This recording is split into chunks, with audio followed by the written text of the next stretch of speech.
আমার বন্ধু নিরঞ্জন, ভাস্কর চৌধুরীর লেখা কবিতা। অনেক কথা বলবার আছে আমার, তবে সবার আগে নিরঞ্জনের কথা বলতে হবে আমাকে। নিরঞ্জন আমার বন্ধুর নাম। আর কোনো নাম ছিল কি তার আমি জানতাম না। ওর একজন বান্ধবী ছিল, অবশ্য কিছুদিনের জন্য সে তাকে প্রীতম নামে ডাকত। ওর বান্ধবীর নাম ছিল জয়লতা।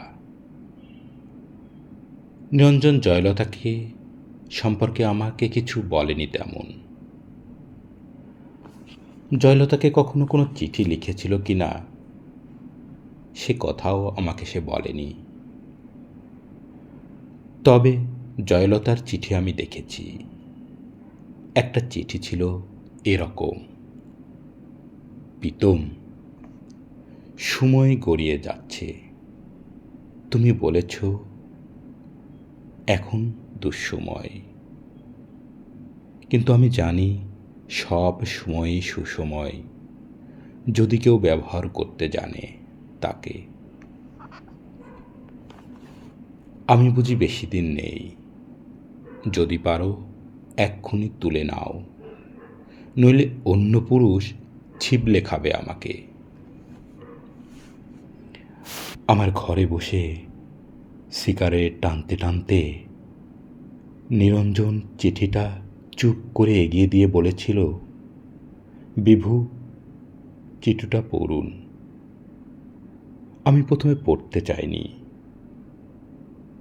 পরে ওইটুকু পড়ে তার দিকে তাকিয়েছিলাম। না, ওই সিগারেটের ধোঁয়ায় আমি কোনো নারীর প্রেম তাড়িত মানুষের ছায়া দেখিনি। ভয়ানক নির্বিকার। কিছু বলছেন না যে? আমি জিজ্ঞাসা করেছিলাম, কি বলবো? এই ব্যাপারে? কোন ব্যাপারে? এই যে জয়লতা? বাদ দিন। আমি বাদ দিয়েছিলাম।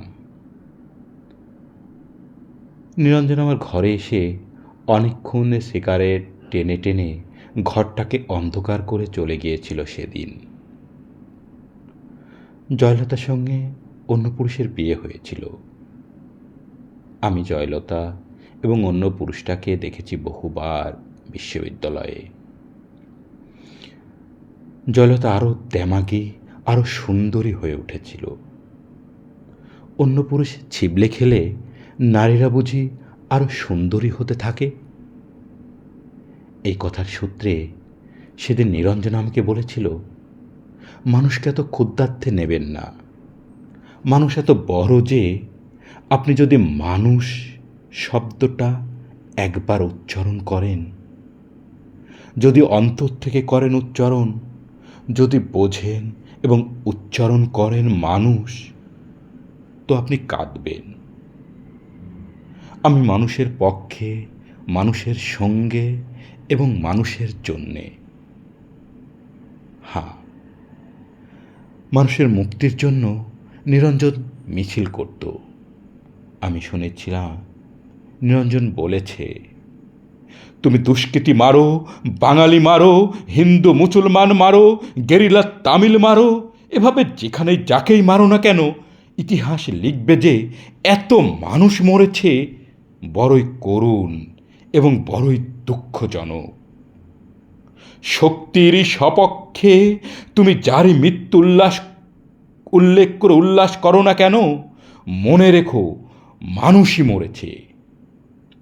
এই ভয়ঙ্কর সত্য কথা নিরঞ্জন বলেছিল। মিছিলে হাত উঠিয়ে বলেছিল, এভাবে মানুষ মারা চলবে না, মানুষকে বাঁচতে দাও। নিরঞ্জন আমার বন্ধু। নিরঞ্জন বাঁচেনি। তার উদ্ধৃত হাতে লেগেছিল মানুষের হাতে বানানো বন্দুকের গুলি।